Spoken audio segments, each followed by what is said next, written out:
Hi there, my name is Kendrick, and welcome to another ENFP male interview. Today, I will interview Ashlee. So, Ashlee, welcome. Thank you. So, Ashlee, can you tell us your full type, please? Yes, I am an ESTJ jumper. So that's double feminine, T-E-N-E, play, blast, consume, sleep. And then, what did you think, and how did you feel when you got your results back? I was pretty shocked. I wasn't expecting it. I didn't think I was going to be play, blast together. Or a thinker. What did you think you were? Well, I thought I was safer FI.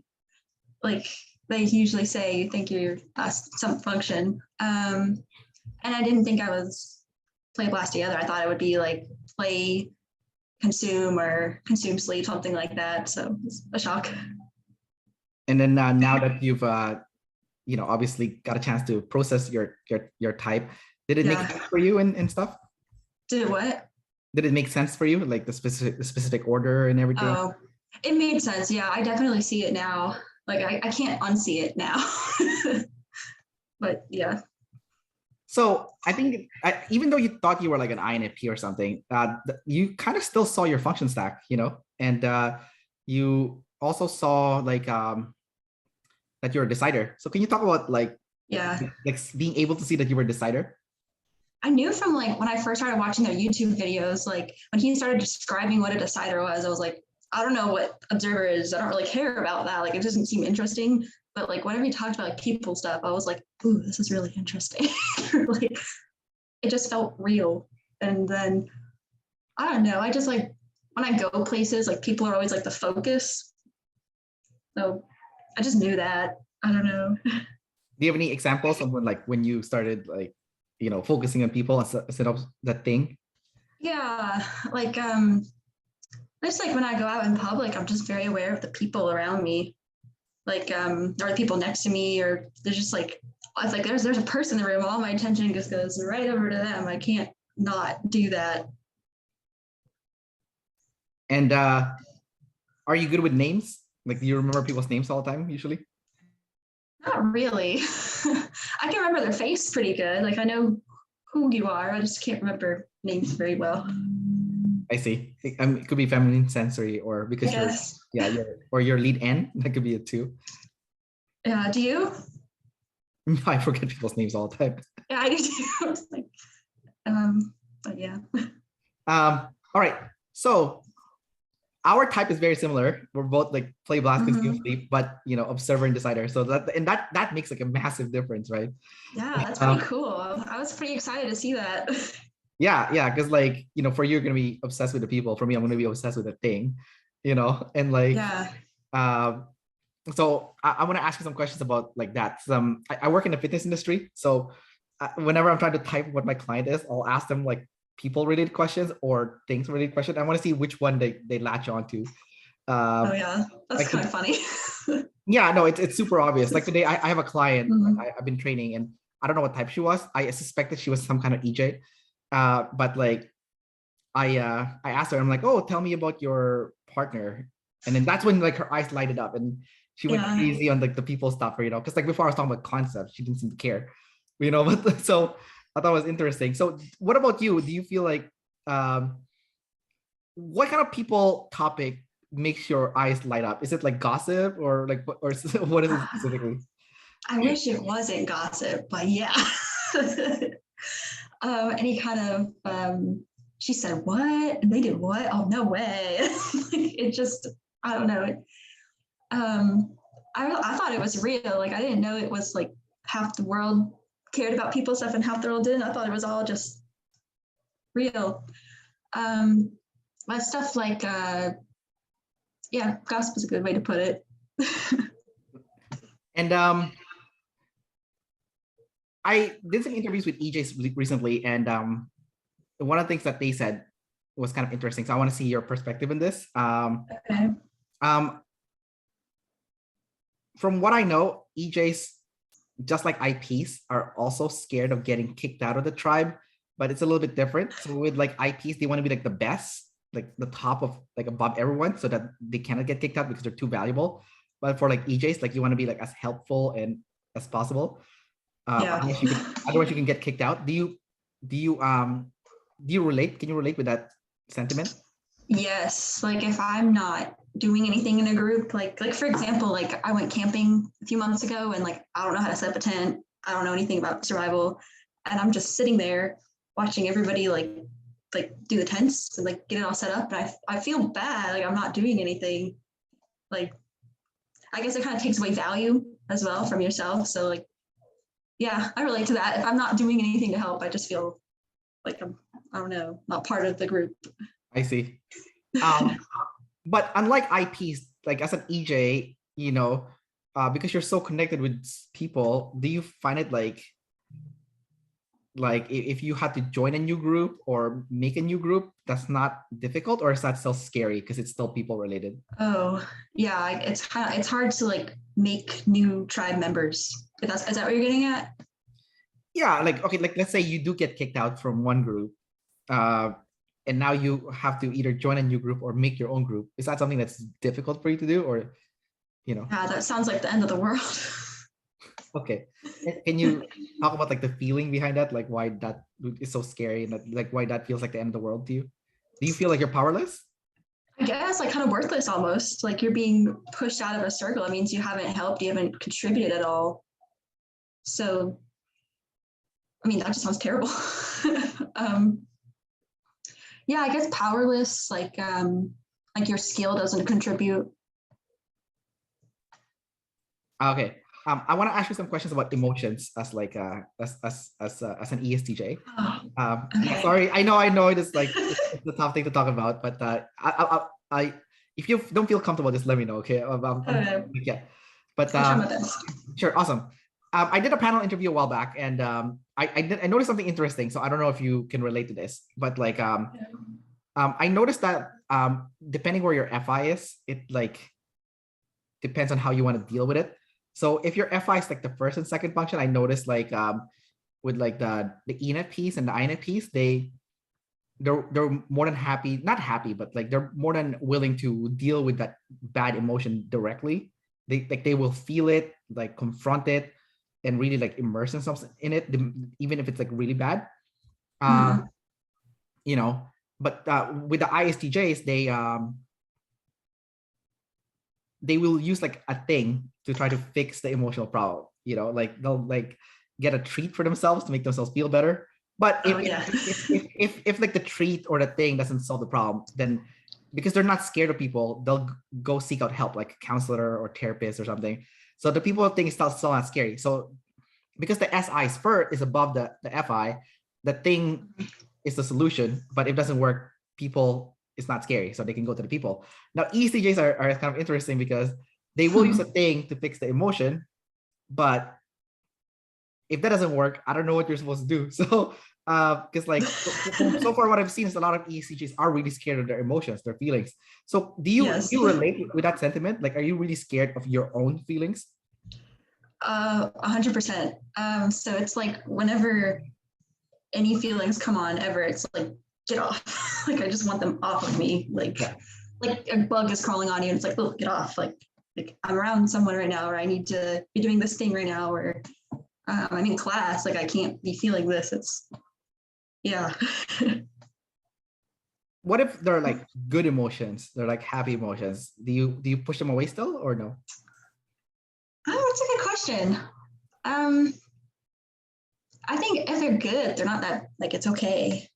Unless you're in like a situation where good isn't appropriate, like it's supposed to be like, I don't know, if everyone looks really bummed out or something, it looks kind of weird to just be sitting there smiling. So Right. I don't know. But it is FI, so FI is kind of inappropriate for the situation. So Yes.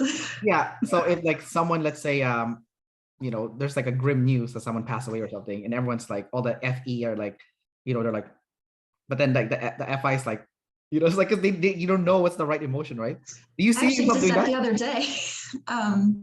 I did that the other day, actually. One of our family members' daughters just died and a few months ago, and she just came over to our house and I felt really bad. She was like really sad and like and everything. And I was like standing up talking to my parents or something, and I was like just talking away, like really excited about whatever I was talking about.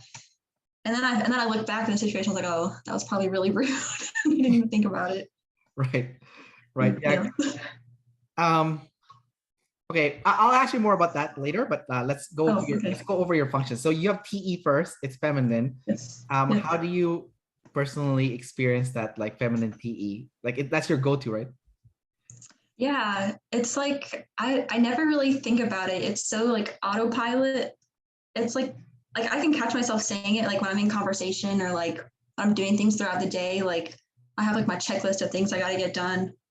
And like when I talk to people, I notice I'm like constantly like deflecting onto somebody else. And then the rest of the time, it's like it just comes out of my mouth. I don't even think about it. So it's very automatic. And then you're not like the typical ESTJ, you're like the NE, like TNE, right? Yeah. So Yeah. so you're, and it's also play. So how do you personally like so because it's anti-play, are you obsessed with like problem solving with people or solving people's problems? Is that something that you like obsess over? Yeah, when someone's upset, I'm just like, oh, how can we fix your problem? We can do this. You can do that. You can do that. Or yeah, but it's also like I have to like figure it out with someone. Like, I guess you would kind of get that too because you have NT play. Yeah, I feel like Yeah. I like problem solving with people. Yeah, yeah, yeah.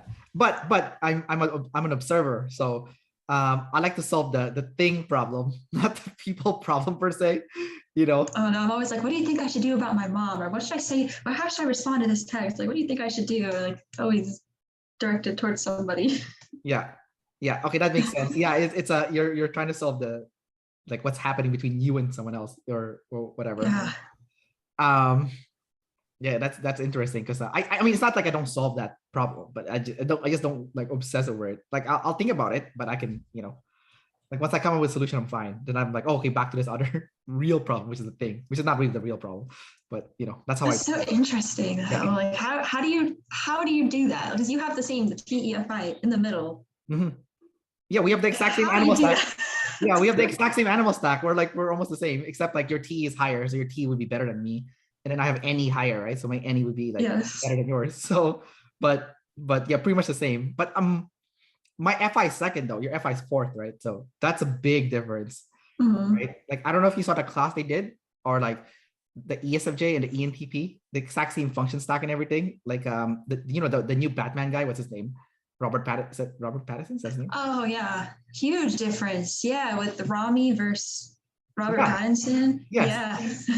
Yeah, exact same animal stack, same sexual modality, but because of Rami's TI is like second, it's like so much better than Robert. That was really cool to see. Like that was interesting. They did them right back to back too.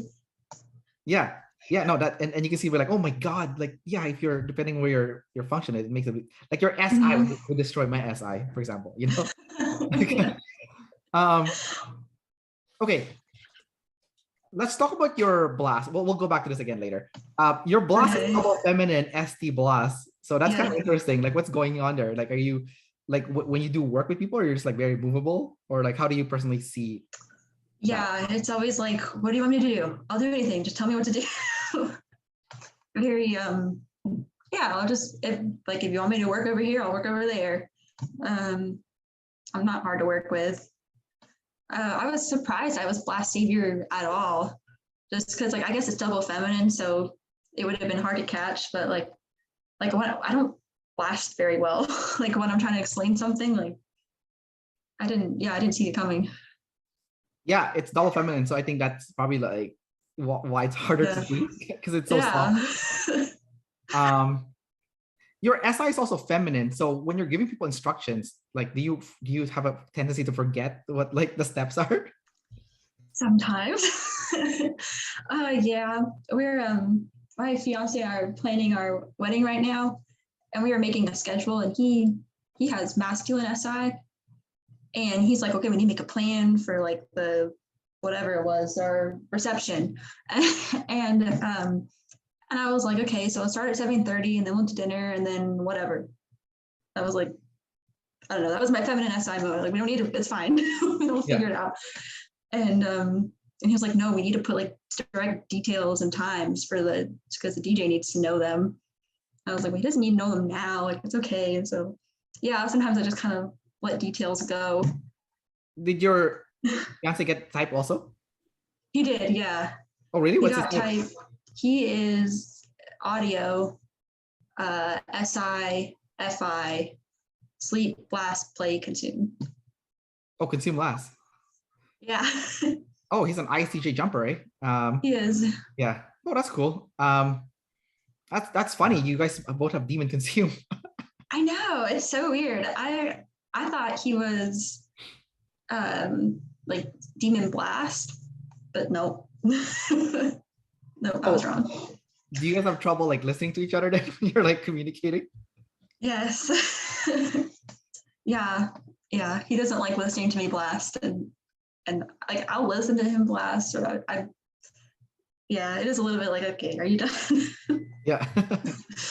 Yeah. I mean, you have consume third, so it's like it's functional, you know. It's functional. Yeah.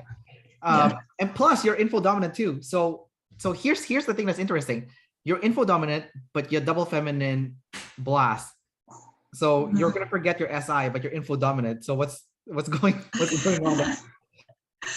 Yeah, I remember concepts of things like pretty well, like the gist. So like, but then when I have to like say it again, I don't remember any of the details. I have to like rethink it as I'm talking out loud, like with play, like just reprocess things because the details kind of just leave.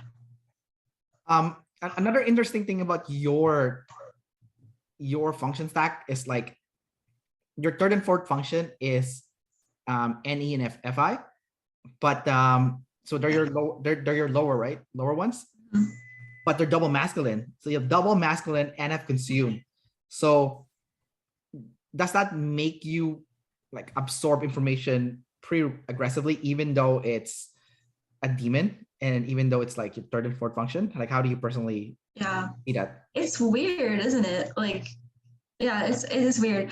I saw that because I thought it was savior consume in the beginning, because like it does seem very like, oh, I need to take this in, like I need to look at this, like I need to read all of this, or not just some of it, all of it, like it.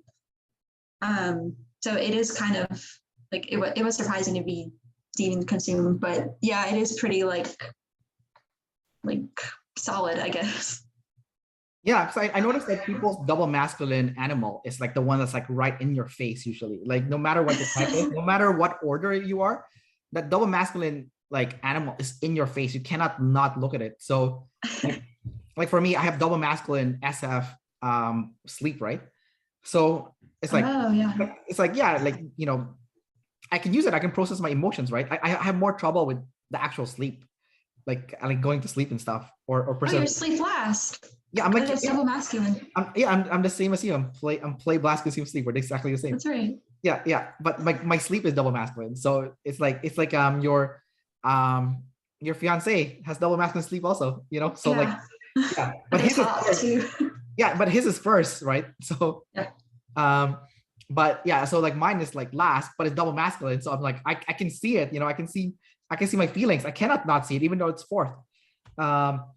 You know, like I'll still do the D thing, but I can see it. And, you know, like I'm always processing my feelings, like always. I have more trouble with the freaking sleep. Like I can't sleep, you know, like my sleep is horrible. Like physically going to sleep? Yeah, physical sleeping is like the worst. And preserving my energy is the worst. And prioritizing what I need to focus on in my life is also like a big issue. So yeah, me like, too.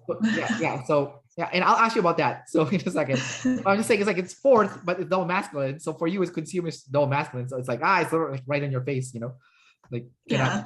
That's so interesting. It's like your fourth function is double masculine. Does that make it more balanced, like easier than someone who doesn't have it double masculine? Yeah, no, 100%. It's just because I can see it. It's like right in my face. It's double masculine. Yeah, like I cannot not look at it, you know. In a way, I got lucky. My last animal is something that I can access, you know, not fully though, not fully. Dave told me I have 50%, like just a little bit over 50, so I need to Keep practicing. I think it's a stupid There you go. sleeping thing that I need to work on. Like it's terrible.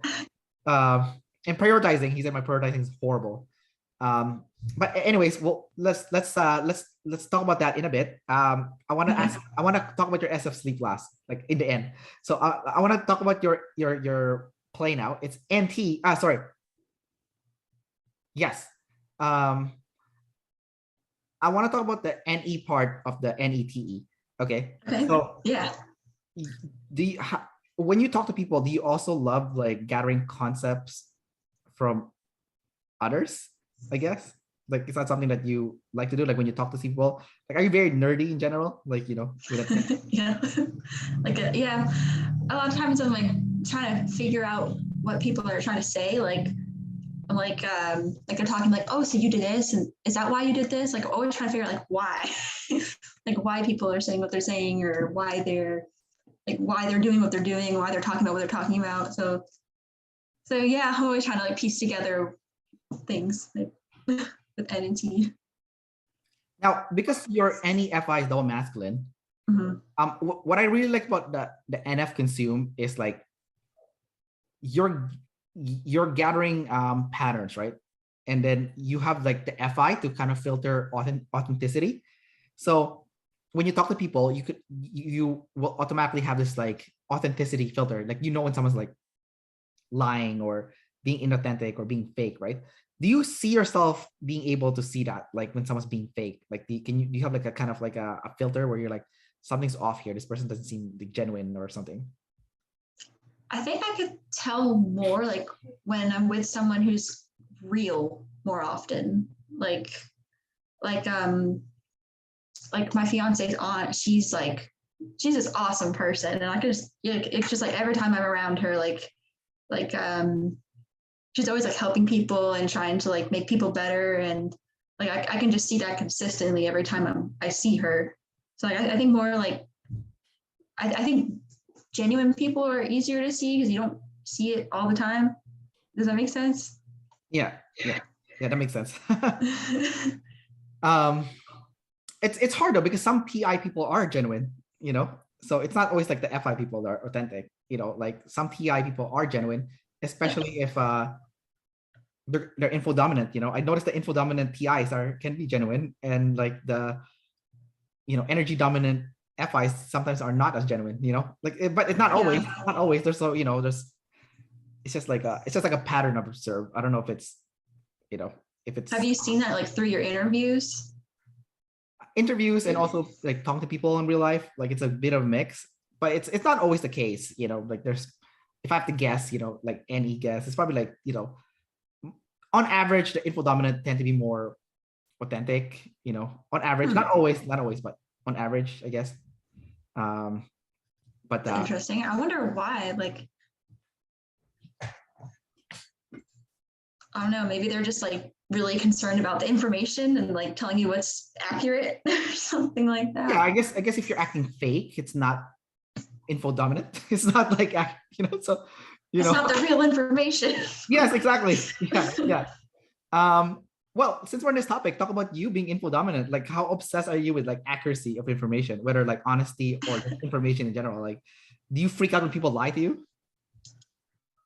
I don't know if people really lie to me very often, which isn't a good thing to not know, I guess. Yeah. More so like, I guess when like I'm making plans, like I just need to know everything, like the time, how long it's going to be, like, or like when in conversation, like I ask a lot of questions trying to get, I don't know, just trying to get all the information, I guess. Like, or like when I'm writing something, I make sure I write everything, like all the details, everything that needs to be put in there. I guess, is that what you're looking for? I'm trying to get from your perspective. So, there's no right answer here. It's I'm trying to get from your perspective. Yeah, I guess just making sure I'm like delivering everything properly. Okay, I want to ask you about your consume again. I want to ask you about like purpose and meaning. Okay, like life purpose, life meaning. I know it's kind of hard.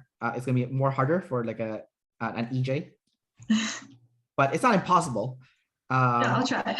Oh, because you do have double masculine NF consume, right? So Yes. and our sense of purpose comes from that NF. So because it's consume, it means you're gathering new experiences for the self, right?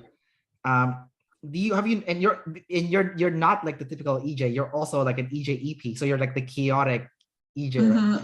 And you kind of like, Yes. you know, I guess you would like to be spontaneous and whatnot.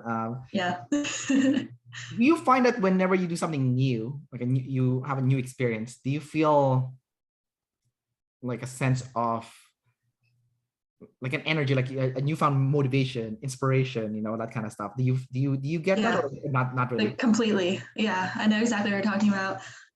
Like trying new restaurants or like new foods or like going to like a state I've never been to before, countries or any just like new experience, like a movie theater with like recliner seats that came out like a few years ago. That was so cool.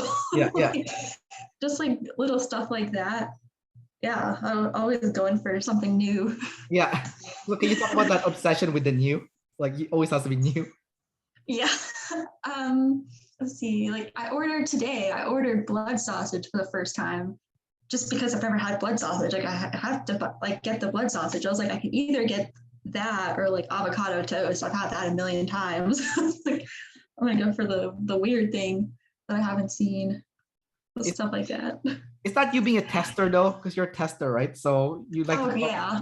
yeah. So maybe it's a little bit of both, like double masculine consume plus tester. So it's like maybe. Yeah. But yeah, in general, like traveling too. I just love to like get away for the weekend and get out of the daily routine. Can you talk about like do you have an example when you did travel somewhere new, like either a new state, new country, or a new place, and then you met maybe some new people and stuff, and then suddenly you came home, you're like, oh wow, like I feel pumped, you know, like how Pumped. yeah, or something like that, or you feel inspired, or you're like, you know, like do you have any example when like that happened to you? Yeah. It's usually if I'm going and visiting like my fiance's grandparents, they live like on top of a mountain. And like I grew up in Florida. I didn't grow up around mountains, so like I think they're cool. And they grow their own vegetables, and they like hunt for their own meat. They just like live very like independently. And it was just the coolest thing. And so when I left, I was like, when I came back home, I was like, I'm gonna make a garden, and I'm gonna try to I don't know, wash my clothes the way she does, or like just like knit or all the stuff she does. Like, yeah, you get this like inspiration to like change your life. Yeah, I didn't really do it, but yeah, kind of have that inspiration. yeah. Oh, yeah. You know, I think that's a bad thing about that NF consume. You have to keep consuming, otherwise you lose that like motivation. It's like it has to be constant. It's like a battery almost, you know, to like keep you like motivated, inspired, you know. And then when you stop, it kind of like there's like a lull. So it's yeah. Mm-hmm. Yeah. Every time I go back, I'm like, oh my gosh, their life is so cool, but yeah, and yours is not as cool. oh. So you're from Florida, so you're not from you're in South Carolina right now. I'm in North Carolina, right? North Carolina. Yeah. Okay, I see. So what was it like for your FI when you moved from Florida to North Carolina? Like, is that something like was really scary for you? Because you're still your FI is fourth, but you're an EP, right? You're like an EJ EP. So it's like there's like a side of you that's like it's exciting to go somewhere new, but there's a part of you it's like FI scary. So how did you? That's exactly right. Yeah, that's exactly right. It's like you're like leaving a state you grew up in, or I grew up in, and it's kind of sad, but it's also like kind of excited to see like what my new school is gonna be like, and like I don't know who I'm gonna meet. So like I think I usually get excited about changes like that, but it kind of like sentimental too, because like that was my home state. Right. Yeah. Do you visit back to Florida, or are you mostly in North Carolina now? Not really, because it was 10 years ago, so I don't like remember everything. Gotcha. Yeah. How did you get into typology to begin with? I don't know. I think I took the MBTI test when I was in like high school with one of my friends. I got INFP, and, which is ironic. And then I took it again in college. I think like one of my classes was doing it, and so I took it, and I got INFP again. And then I started like Googling it on like YouTube or stuff, or looking on YouTube, and then I found David Shan, and then yeah. And then you got type. Yeah. Who got type first? You or your fiance? I did. And then I did. You got your fiance afterwards to get type. Yeah, I did. Well, he wanted to. I'm just not good at typing people. I just couldn't figure him out. So yeah. He went and got typed. Yeah. Well, it sounds like it's like a compatible match because it's like the same function stack, so you guys speak the same language. You're the EP of the group, and he's the IJ. He's the self above tribe. You're the tribe above self. So it like it makes a lot of sense. Yeah, it works. Yeah, and then he has like observer issues, so he can fix that, and then you have decider issues, so he can fix that. So it's like Well, he thinks that his stack is like perfectly balanced. Like he doesn't have any problems. I'm like, bud, you're impossible to make plans with. But I don't think he sees a lot of it. I think the consume last doesn't have problems when they're like older, and then it becomes like a truck that just like wrecks them. So like it's if in the short term there's no problem, right? So it's fine right now. What kind of what do you mean, like a crash? Yeah, I noticed with like the ISTJ who are like consume last, they're stuck in their ways, right? They're stuck in this like thing. They're so close-minded, for the consume last at least.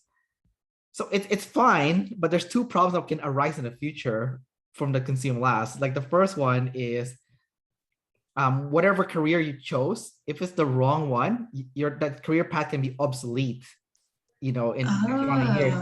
And if you're not constantly upgrading yourself or having a plan B where you might like pick a different career path in case this one doesn't work out, then you're screwed. Like, what are you gonna do, right? That's like a massive freak out, right? And then the second freak out is like, again, we're talking about like purpose and meaning, right? So a lot of like consume last ISTJs, they fall into despair and like depression, and they can never get out of the hole. They don't think there's a way out, and it's because they're not consuming. There's no new information coming out, and especially for us, it's like NF consume, right? So purpose comes from new experience. So there's no new experience coming in. There's no hope. Oh, and no purpose either. No purpose. Like there's no reason to live. So like a lot of those people, they get in a bad situation, like either bad health or just a bad situation. They think, oh, it's over, I'm done, I'm finished. You're like, no, there's all this like things that you can use to fix.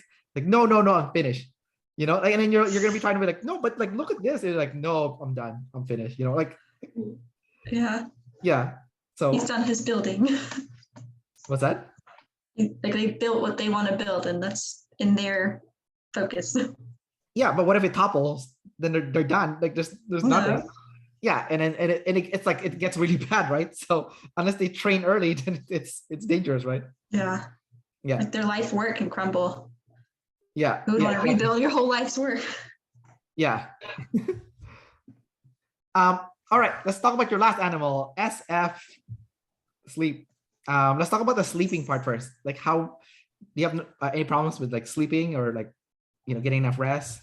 Yeah, that's actually funny you said that in like earlier in the interview. Like, yeah, I sleep in like a completely dark room, no noise. I wear earplugs every night, and then I lay down and go to sleep, and my mind just like is like wee. It just doesn't like stop moving. So right. Yeah, I take forever to fall asleep. And then you know what I noticed with like sleep loss based on our function stack? I kind of figured out why that happens. Like why it's so hard to sleep. Okay. What is it? Okay, it's two reasons. Number one, because we're both play blast, like there's always something that needs to be done that hasn't been done yet. And that like mess up with your head. You're like, it's like all the stuff that still needs to be done. It's not done yet, That's the first one. The second one is because we're both sleep last, you have emotions even if you try to hide under the rug. And no matter how much you try to hide in the rug, at night, those are all gonna come out. Those feelings are all gonna come out. And Yeah, you they need, do. and if you don't confront them and deal with it, guess what? You're not going to sleep. Like it's gonna be playing in your head. And oh my god, that is annoying. It's hellish at times, you know. So that's why it's like, you know, like to be a more balanced person. I'm not good at this, by the way. I'm just saying, I kind of figured out how it works. Doesn't mean Okay. I'm good at it, but I'm just saying it's like if I'm not addressing my emotion in the day, or I'm not like planning when I need to get those things done, I think the emotion's worse than the stuff that needs to be done. But yeah, if the emotion is not addressed as the day goes by, if you're not like processing it, guess what? You're not going to sleep that night. It's gonna be haunting you. That's a good tip. I haven't thought about it that way. Yeah, I'm not good at it. I'm saying I'm aware of it. That's what's happening. Okay. I was like watching. You know that's how it works. You just haven't quite figured it out yet. Well, no, I figured out how it works. I'm just not like, I haven't put in I haven't scheduled in the time where it's like, okay, Kendrick, okay, you've done some work, time to go rest and go process your feelings. You know, like during the day. Like I haven't scheduled it in, you know, like emotional processing time. Like I haven't. I do actually. I've been doing it like when I drive, but I'm not always driving, right? So if I'm not driving, I'm not processing my feelings. But I think, like, do you drive, by the way? Yeah. Like I don't listen to music or like the radio when I drive. I just like process my feelings. So that's kind of like interesting. I do too. I don't play music in the car. I sit there in silence or I talk out loud. Yeah. Okay, maybe you're doing it in the car too, like what I'm doing. Like you're. Yeah, that's interesting. Yeah. Okay. I wonder if that's like our function stack kind of thing. Like I like music, but like it seems to be the right time to process those feelings, you know. Yeah, because you're like being productive, like you're driving somewhere, like you're doing something. Yeah, you got it. Yeah, that's how I see it also. Like like if I'm on a plane or taking like a road trip or something, that I'm like, oh, perfect, and I can process. Like, you know, because I'm not wasting my time, I'm moving, right? So yes. Yeah, I do get that. Okay, so we both share that. Okay, so part of SF sleep is also like having a routine for your health. How do you have like a health routine that you follow? You mean like exercising? Yeah, exercise, eating healthy, you know, like stretching, or like all that stuff. I mean, I try to eat healthy and I try to at least move, not stay still all day, but I don't have like a specific routine. I see. Yeah, apparently that's like a big problem for like the N dominant, like of our type. Oh, is it really? Yeah, no, because we need to have like a strict routine for like exercise, eating healthy. It's like self-love, right? Basically, like when you work out, when you eat healthy, it's like taking care of yourself, right? Because like you love yourself. So you know, yeah, I mean, for an EJ, you could also do it so you don't get rejected. It's like a defense. It's also like a defense mechanism. Like, you know, it's like what the IPs do, right? Like the IPs, like, I'm gonna be the best, so no one can reject me, no one can kick me out. Oh yeah, I see what you're saying. Yeah, so it's like, you know, like, I mean, we could all do it as like based on our type. Like for me, I have noticed that when I do get disrespected, it's because I'm not respecting the SF part of my sleep. So you know, and then like, you know, we're both SF last, right? So like, well, okay, what are we not doing? Okay, we're not like trying to be cool, right? We're not like, you know, like yeah, like you need to like look good, dress nice, you know, like all that stuff. Like it's like, yeah, because like if you do all that stuff, then, you know, less likely someone's going to disrespect you, right? So it's like, but it's shallow, but it's true also. So it's like, you know. I know it is. It's hard to like justify putting effort into some SF things, like, but yeah, you're right. Like I guess like tribe rejection comes if you don't put time into the SF. Yeah, and then the SF then the SF will disrespect you because you're disrespecting it. Yes. Yeah, and then you might feel like you're like being disrespected, you know, like either at work or something else, and you're like, why are they treating me like this? And then you're like, oh, maybe My fiance is Saber SF, and he's always like pointing out like if I have like an eyebrow hair or something, and I don't do anything. I don't really care about my eyebrows. I don't know. And he's like, always pointing out, you have one hair right there, and I'm just like, it's fine. Like, I don't care. So yes, the SF people do like I'm like, who cares about little details like that? But there are people in this world who do care about little details like that, I've noticed. Yeah, no, it's crazy. Like you change a little bit of your appearance, people know, and I'm like, oh, what the hell? That's kind of scary, you know. I was like, I don't notice that stuff. So to me, I'm like, how do you pay attention to that? But people do. Right. Well, they're not paying attention to the end, the intuition. They're just paying attention to the sensory. So I can see that because I'm like paying attention to the intuition all the time. So with like the sensory, I'm like, maybe I need to, you know, put some reps into that, you know, because otherwise I'm gonna get disrespected otherwise. So it's kind of like, yeah, like your fiance seeing that like a piece of eyebrow hair, you know, like yeah. Okay, so part of SF sleep is also processing emotions. What have you learned about yourself, like when you are driving and you are processing some of those negative emotions, you know? Right. I find myself like accidentally switching into NT play when I'm trying to do SF, like, and so it's really hard to like focus on it and keep myself doing that. But when I do, like, I find that like my relationships get more peaceful. I'm not like lashing out at people as much. Like I just feel better like for the rest of the day, or at least maybe for like a few days until it like catches back up again. But it's hard to like stay grounded in sleep mode. My brain just wants to like expand. Sleep is also setting boundaries. Do you have massive troubles with setting boundaries with people? Yes. Yeah, I have trouble saying no to people a lot. And then also just like in general, I'm planning my wedding right now, and I started to think maybe I would save your DE like before, like a week before getting typed, because I noticed that like people are like ask me what I want for like the wedding, like planning and everything, and I'm just like, whatever you want. Like, oh, you want like purple bridesmaid dresses, fine. And then like I remember saying like if everyone wants me to like buy one dress, they all think it looks good, and that's what I'll buy for like my wedding dress. So like I started to like pick up on like little DE parts. So yeah, a lot of like knowing what I like and what I want is just like, I don't know, it feels like I'm getting cornered when people ask me like that kind of stuff. It's also interesting because your sleep that's like responsible for setting boundaries.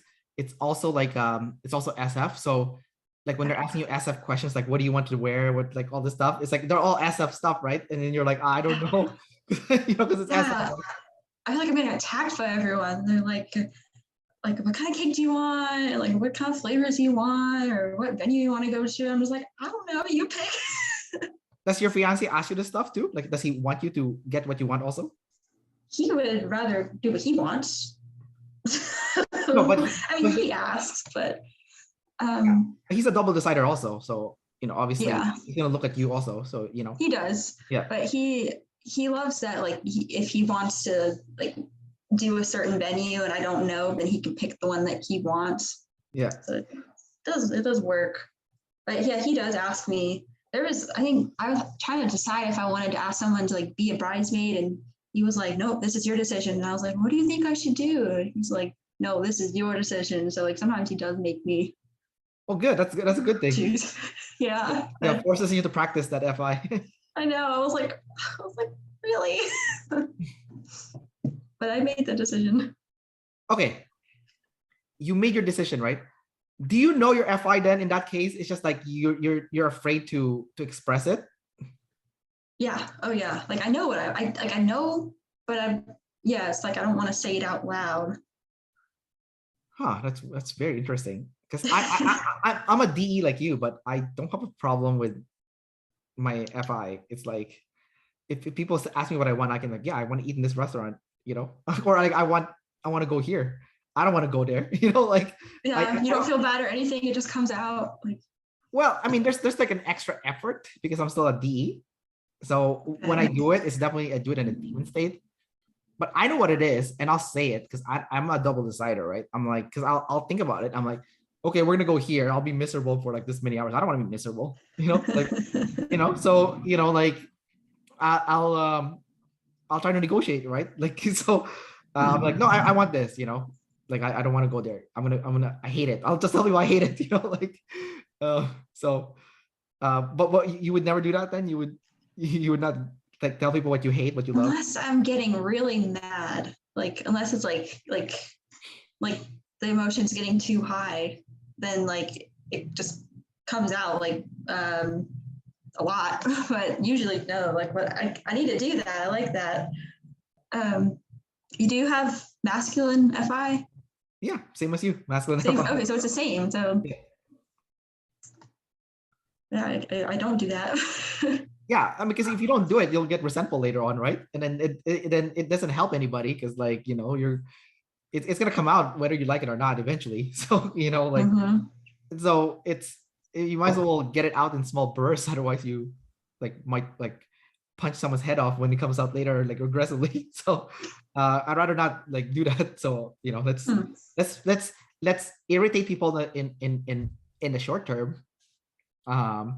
And I mean, usually people don't even get irritated. I perceive that they're gonna get irritated if I express my FI. Oh, okay, because it's a demon, so you're kind of like. Yeah, no, I think something bad's gonna happen if I use it. But then when I actually use it, no one really gets mad. They're like, oh, okay, it's just me. It was me this whole time. I was like, you know? You hear savior FIs say their FI all the time, and no one cares. But for some reason, I can't say my FI. Yeah, like my boss at work definitely has savior FI. I'm pretty sure he's an INFP jumper or something. And then, you know, when I tell him like, oh, I don't want to go to work this day because I'll be too tired. He's like, okay, that's fine. I'm like, huh. That was easier than I thought. I thought it was going to turn out to be really bad. I thought he was going to be like, you're selfish, blah, blah, blah. And I'm like, you know, I'm like, huh. Yeah. Like, it's normal. Yeah. It's normal. Telling like bosses like, I can't do this day or something like that is like so hard.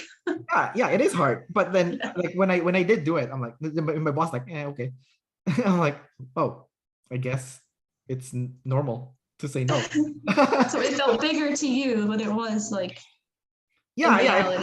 It felt like it was something going to be worse. Like my boss's reaction to me is going to be worse, right? And I'm not scared of like getting kicked out of the tribe, but I'm scared of being controlled, right? So I'm like, oh, if I don't do what they tell me, I'll get controlled somehow. So you know, you'll get like what? I'll get controlled. Like I'll lose some freedom, you know, because I'm not like you. It's not like no, because like okay, for you, you know, as like an EJ, you would be scared to get kicked out of the tribe, right? Like yeah. Or like, you know, that could be like you can get fired or demoted or something bad has happened, right? Like for me, I'm not scared of that stuff, you know. I'm more scared like, oh, I'm gonna lose my freedom. And now my boss is gonna micromanage me from now on, you know, if I don't, you know, because I work really hard to earn the trust of my employers. So now I have a lot of freedom to do whatever I want to work. And if I start being selfish, trying to get what I want, then I'm gonna lose that freedom. And the freedom is really important, you know. So so it's a little bit different from like. Yeah, I can see the difference there. Yeah. Would you be scared if you get micromanaged at work? Yeah, I don't want to be micromanaged. Like I get kind of annoyed getting micromanaged. I kind of deal with it, but I get what you're saying. Like it is like I don't want it. Yeah, I mean you're like an EJEP, so you're gonna have a little bit of that. Like, yeah, like I kind of get what you're saying. I don't know. It's not like the worst thing in the world to me. I'd be worried about like, do they like me still? No, I don't care if they like me. I just don't want them to micromanage me. So it's a little bit different. So you can see, like, even though we're like the same animal stack, it's like yeah, you're more scared about them not liking you, but for me, I'm more afraid of them micromanaging me than them liking me. Like if my boss hates me, I don't care. You know, it's like it's. It's so funny how like we worry about things that like other people just don't worry about. I'm like, is my boss gonna like me? And you're like, I don't care if my boss likes me. Yeah, like my girlfriend's an IJ. She also works part-time in where I work, and yeah, she doesn't care. She's like an IJ, so it's like, yeah, you tell me what to do, I don't care. You know, like, Oh, you know. So it really depends on your like your type, and then like yeah. what you would freak out on. And really, we're all crazy, you know, to think the way we do. In some way, yes. Yeah, like especially with the FI stuff, you know, like, oh, something bad's gonna happen if I express myself, you know, like I know. um okay. Can you tell me a story when you had that FI swing where it's like you became the most selfish person, like it just came out? Because you know they say that EJs are the most selfish when the swing happens. Yes. Unfortunately. Yeah, it comes out, I guess, like my whole high school experience. Gosh, it was the whole thing was like, I don't care about anybody. I'm gonna do what I want to do, and like I'm gonna grab the last cookie, stuff like that. Like just like or like I'm gonna walk by myself because everybody hates me, something like that. And then also like I guess like when I want my way, it can kind of come out really strong, especially like I don't know from an argument, something like that. So it comes out very like IP, like you said. Yeah, kind of like you know when David and Shan talk about like the Hulk syndrome. Yeah. It's like that, unfortunately. What does your Hulk syndrome look like? I just don't budge. Like, because I mean the FI is masculine too, so it's just like I guess if I think something's important, it's important. And it's just hard to move that unless like the emotions kind of come back down. Cause like the T and the F don't talk to each other. Like they're just not like it's either like full FI or full TE. Like, so like as soon as the emotions come down, I can kind of like make sense of things. But like when they're up here, like they're just rolling over everyone. That's yeah. I can relate to the Hulk syndrome. I have that as well. So I can definitely relate. Oh yeah, you have double masculine demons, right? I have masculine FI like you, so I can relate to what you said. Yeah. My girlfriend also has masculine FI, so yeah. So I can see the Hulk syndrome. As my girlfriend actually has the Hulk as part of her nickname, because she's Hulk a few people. You know, what is her type? She's an INTJ jumper. Okay. Yeah, but her Hulk syndrome, she's blast, right? So her Hulk syndrome is like when she blasts people, you know. Oh, it's so funny. Yeah. But like a really strong blast comes out, and then like you know it's like, you know, like for you, you're an EJ, so your swing is selfishness, right? You become the most selfish person. Like that's your swing, right? Yeah. For me, my swing is control. I become the most controlling person, right? Because I'm an EP. So my girlfriend's swing is chaos. She's an IJ. So when she blasts people, it just wrecks everything. Like the chaos that happens. So what is like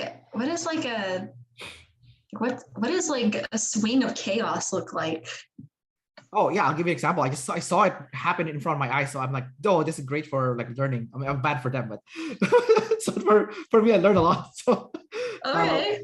Yeah. So, but it's like for her, it's like her chaos is blast, right? It's like blast last. So it depends what like let's say you're an IJ. It depends what your last animal is. So the consume last one is gonna be different from like the blast last. So for her, it's blast last. So she screamed at her dad at the top of her lungs, and then now the whole family is like fighting. There's like some chaos happening. Oh no. Yeah, there's nothing in order. She's destroyed like the peace, you know. So it's just so she made chaos. She made chaos. Yeah, the blast created the chaos. Like, you know, that's a learning experience for you. You get to no, exactly. I'm like, oh my god. So that's what like a blast last IJ chaos swing looks like. I'm like, oh, that's really interesting. Like that's so you know. So I'm like, oh, cool. Because I'm like the consume last one makes sense. Like consume last IJs. It's like, oh, let's say you make plans with someone. Oh, they didn't listen to you, or they didn't follow the. Let's say you go on a trip, right? Like a vacation. Yeah. Oh, they didn't listen to you. You were telling them that they need to read the government website so that they have the proper documentation, and they didn't read it. Now they're missing it. they're down immigration, they're missing it. You know, now there's chaos for them, there's chaos for everyone because you have to wait for that guy too. So it's like, it's a problem for everyone. It's like, you know, that happens all the time with him. yeah, there you go. Yeah, exactly. So it's like, you know, if you had just like read a little bit, you would have known that. Yeah. Yeah. Yeah, we had a Valentine's Day dinner at our show, and like he drove us to the wrong place because he didn't look up what place it was, and there was 2 different places with the same name, and he took us to the wrong location. And now I'm looking back, I'm like, oh, you're gonna stay last. Yeah, she created all this chaos from nothing. We were running. It was chaotic. It was a mess. Yeah, there you go. So yeah, so it's like super interesting what your last animal is and what kind of like problem you'll cause, right? Yeah, that's interesting. Yeah. Okay, so we talk about your selfishness swing.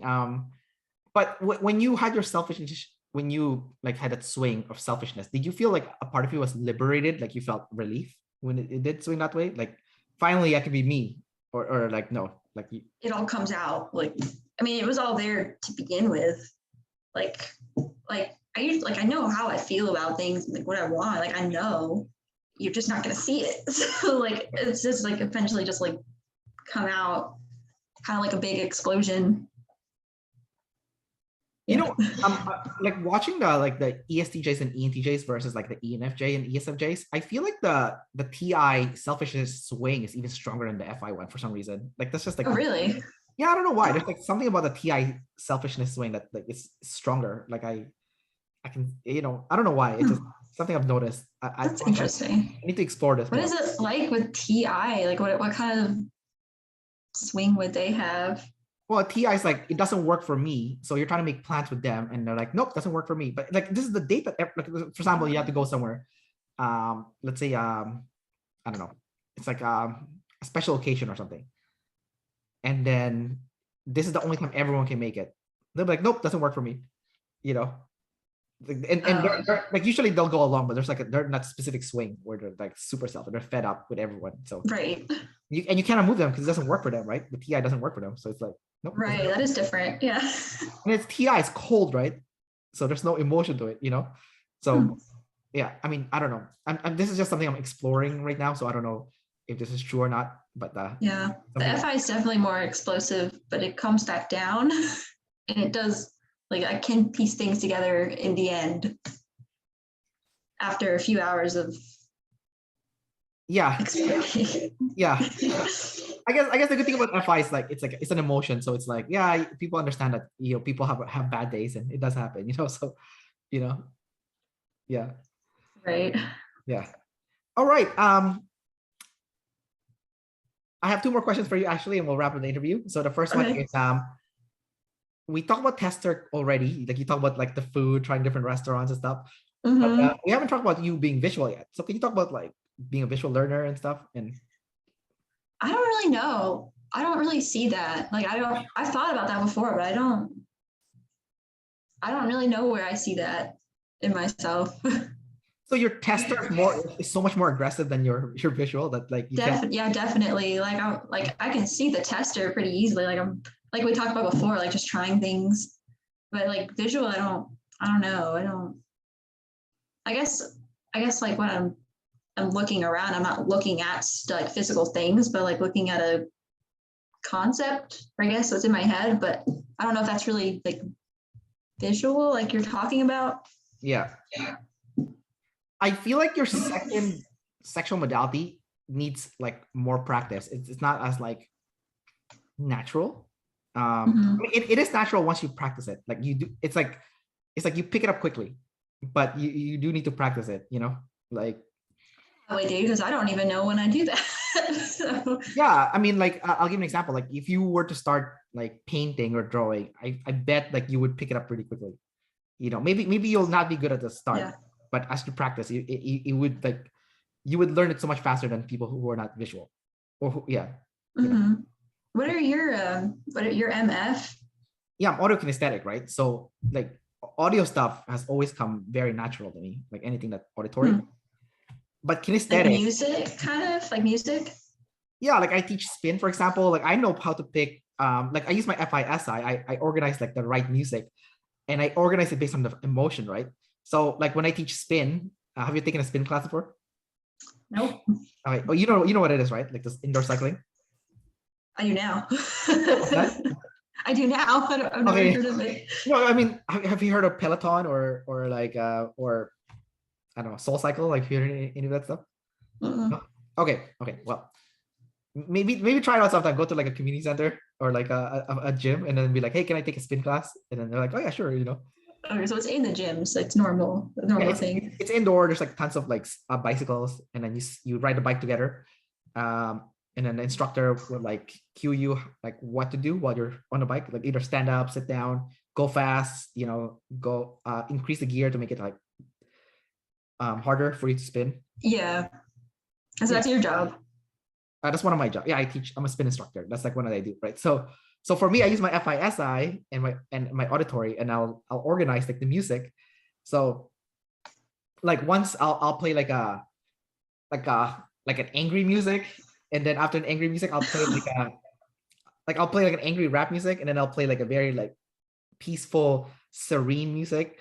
And like my goal is to put people on like an emotional roller coaster, because by the time they finish like writing, besides the fact that they're dead tired from spinning, it's like, oh, I just had like this like crazy like emotional ride, and Then they come back. they do, yeah, they do. Like my evening class is always full, so I'm like, yes, like I'm doing. And then they always tell me, they go up to me, it's like, oh, you have the best music, like what's in your playlist, like it's so. Oh, good. Yeah. So it's like that's how how I express my SF. I guess my SF part is like through music. It's like, yeah, you've done the SF good if people are coming back for yeah, a sensory feeling experience. Yeah, and I feel so good because it's like you always feel the best when you're using your fourth animal or your fourth function, right? Or yeah. So for me, I'm like, yes, I feel so proud. But my second one is kinesthetic, right? So that one did not come natural to me. Like I had to practice it. Like when I was a kid, I was scared. Like people would throw like pass like let's say I'm in the gym or playing sports in like PE or whatever.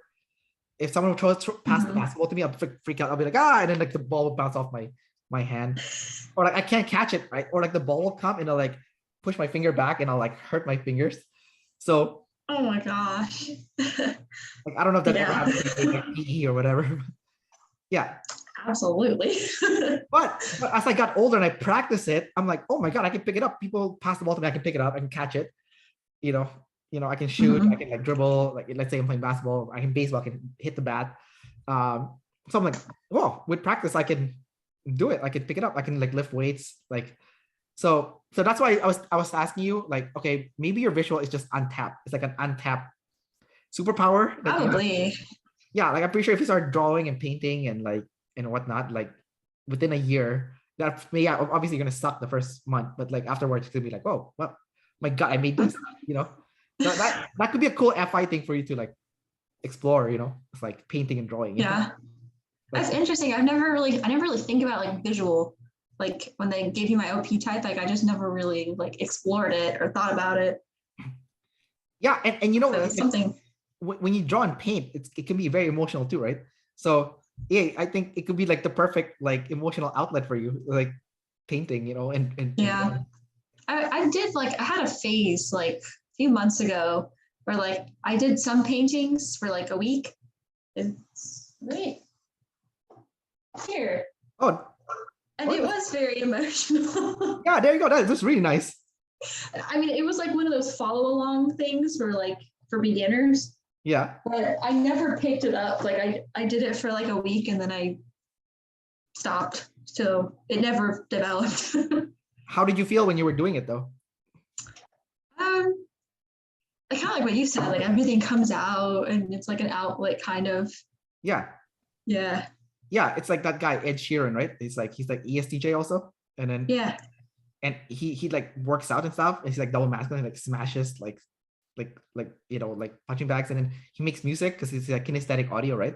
So all this like bad emotions comes out through the music, and then he's just created magic, right? Like just this beautiful like, music. So yeah, and it's so gentle, his music too, like. Yeah, because it's like feminine FI, right? So it's very very tender, right? So. That's so interesting. Yeah, so I feel like I think there is something into like using your sexual modality as an outlet for your FI. I feel like there is something to it. Like, because like for me with like the audio, like the audio is like the perfect outlet, in the kinesthetic too. Sometimes like I'm triggered by like my family member. I'm like really angry about them. So I'll go to the gym and I'll work out.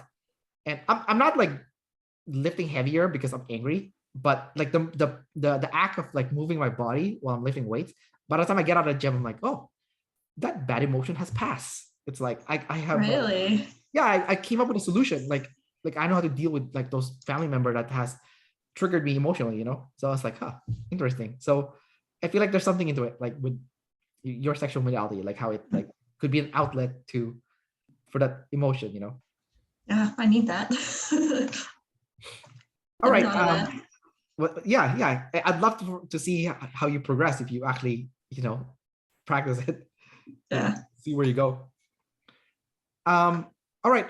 We're gonna wrap up the interview. Do you have any final last questions or comments or whatever before we? I just had a question. I think we kind of touched on it already, but like NE at the top and SI at the bottom, like what is hard about SI? Like You're double absorber, so for you it's easy, right? Like to do the exactly. So I'm like NE and SI. To me, I'm just like, but like at the polls, like what is that like? Okay. I wouldn't say it's hard once I actually get started using the SI. It's more like there is like an inner resistance to doing it.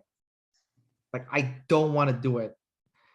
And but when I do the SI, like like let's say I'm doing my taxes and I have to SI count like all the numbers and stuff, all the expenses, all the income and stuff.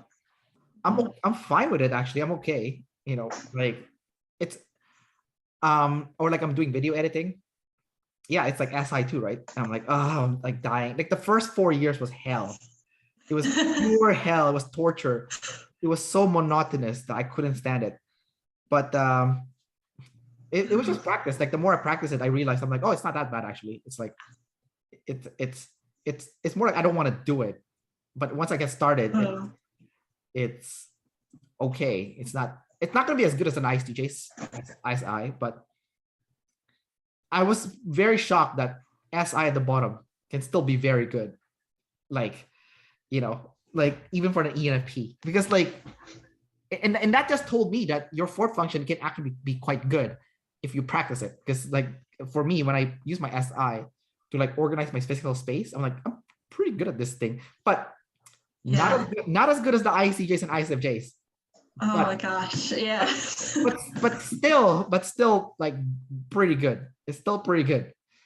That's why I think like it's more like the switch between the NE and the SI that's hard. Like when I'm switching gears, that is like the difficult part. Like once I'm there, it's fine. But the switch between the NE and the SI, it's like a pain. It's so painful. It's like you, right? Like your T and FI. To switch, yeah, they don't talk to each other. Yeah, they need to talk to each other. Number one, and number two, you just need to force yourself to switch. And then it does get easier with practice, but it's still not easy. Right. It's easier, but it's not easy. So, Do you ever organize some space, like your closet or something, and say like, I'm going to keep it like this, and like I should do this in all my rooms. I should keep doing this. This is great. Like, and then like not do it. I think for me, I've always been a minimalist. Like I have as little as possible, so I don't have to organize anything. That's great. Yeah. But I live with my girlfriend now. She's lead SE, so she wants to gather a lot of stuff. I'm like, too much stuff. So, but like now that we moved twice, she's like, maybe we shouldn't have so much stuff. It's such a pain in the ass to move. And we're both demon S, right? So it's like it's both our freakouts, it's like the S. So so we're like, see what I mean? That's why you gotta be a minimalist, because otherwise we have to deal with BS when we move. Oh yeah. Yeah. That's interesting. Yeah, but for you it's not a problem. It's like, what? NESI? That's so. Yeah. I get it. I do get it, but like like when I watched like the videos Dave and Shan put with like NESI, like at the polls, I'm like I get it, but then I'm like, oh wait, that's too much. Like to an extent, I get it, I guess. Yeah, I mean, it's I guess it's harder for you to wrap around the TEFI, you know, like how can you do it so fast, you know, because like for me, I can be like, I hate this person. This person is such a, you know, so annoying, you know, but you know what? I still see their point of view, you know, it's like, it's like, huh? I thought you hate them. I'm like, I do, but I see their point of view, you know, it's like, you know. Yeah, my dad's like that. He can do that. And then we're talking about how much we are so annoyed with this guy last night. And my dad's like, yeah, but he feels kind of intimidated and like this, and he's kind of a prick. And Yeah. he did both. And I was like, I don't know, it's just weird. It's like, wait, so is he a prick or like, where do you stand with him? Well, you can't be, as a decider, you can't be both. This person has to be bad. If they're bad, they're just bad. Like you can't be good also. I guess that's where the illusion is.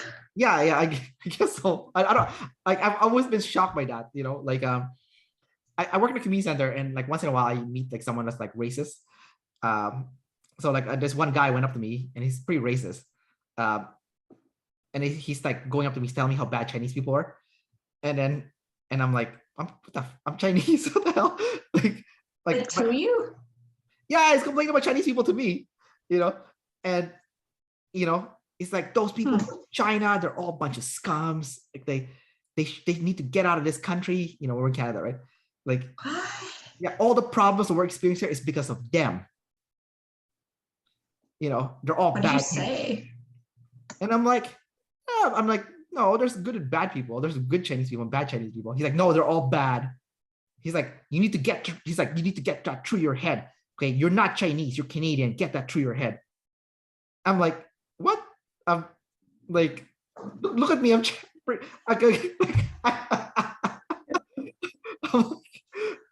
like, so I'm using the information. I'm like, well, I did my DNA test, and I'm says I'm Chinese. I could be like, here's the results right here. No, I'm like, no, there's good and bad people. There's good Chinese people. There's bad Chinese people. Just like there's good white people, there's bad white people. There's good and bad for everyone. He's like, no, they're all bad. You need to get, he's like, you, and he like walks away from me, giving me a dirty look. The fact that I'm like double deciding, and I'm like, why is this guy still being crazy? You know? Do you think he was a decider? Oh, 100% he's a decider. He's always having a decider issue. Yeah, no, he's always in the gym. He starts like shit with people, and they're always like some kind of race thing. And this happens quite a few times. Like I go to the gym, there's someone like with decider issues. You know, I told this story many times already. I'll tell you also. So long time ago, I was working in this community center, and then this one white guy was doing this to me, right? Which is super like offensive, like, you know, someone doing to you. Yeah, I mean, I guess I would still go over, but no, I did go over because I worked. I'm an employee, right? But after he left, I was like really triggered by this. I'm like, this is really rude. Why did you do that? You can just say like, I'm a human being. Can you just be like, hey, excuse me, can I get some help? Instead of like, who the fuck is this? Like, you know, like, yeah. You know, like it's so demeaning, you know. Anyways, I'm like, okay, if someone were to do that to me again, so I use my like SF sleep to kind of process this. I'm like, if someone were to do that to me again, how would I react? So I said, okay, the way I would react is I would call this person out, and I would not care if I get fired from my job. That's going to be my response if it happens again, right? So I thought about it in detail, like how I'm gonna emotionally respond to this, right? Like to this like very demeaning act of like doing this. So guess what? 3 years later, it happened again. Oh wow! Another community center I work at, because I work in the fitness industry and I work at different community centers. So one guy did this to me. So I go up to him and I'm like, why are you doing this? Why are you being rude? Why are you doing this? You know? And then he looks at me, he's like, I don't have a problem with your people. And I'm like, whoa. What? I'm like, whoa, this, I was talking about your behavior, not talking about like, you know, me versus like white people. Like this is a big jump. Yeah, it's a big jump.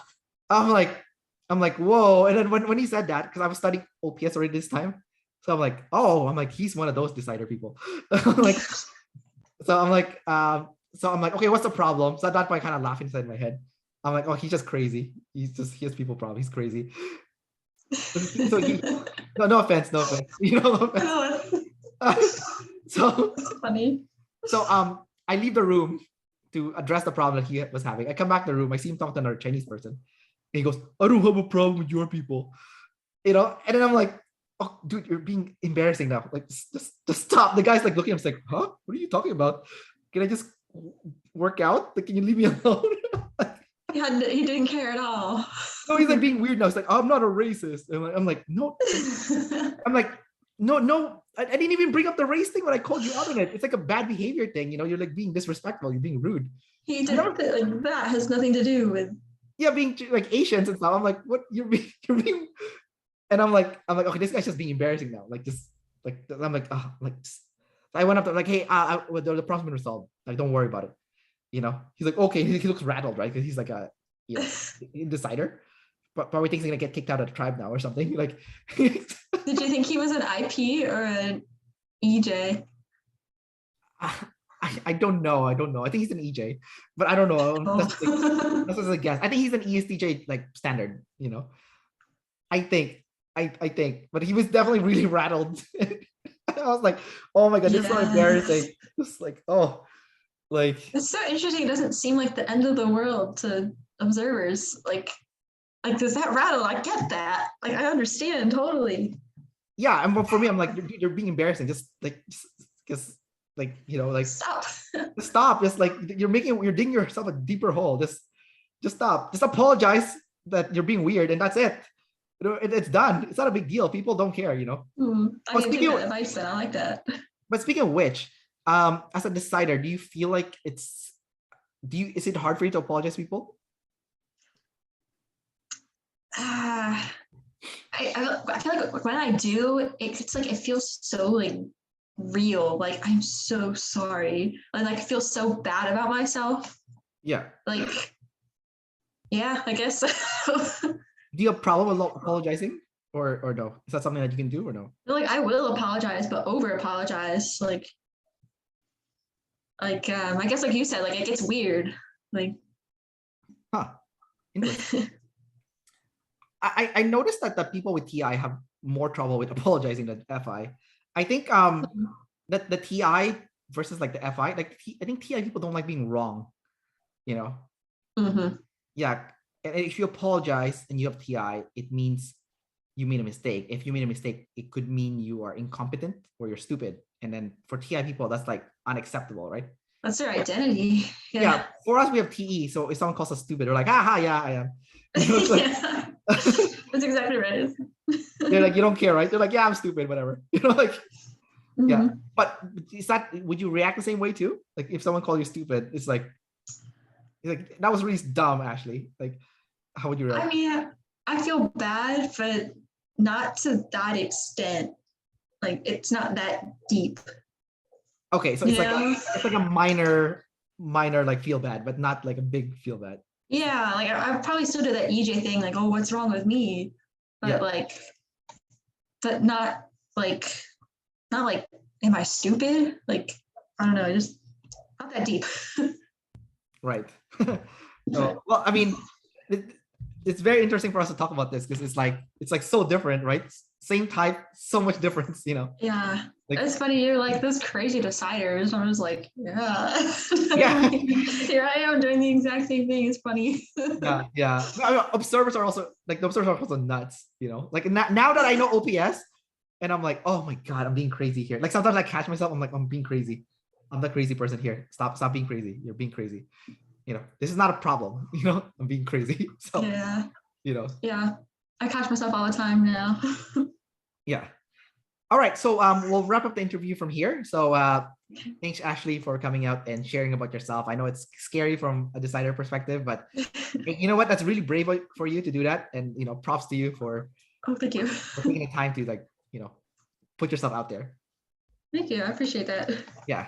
All right. So we'll wrap it up here. So bye, everyone. And bye to Ashlee. Bye.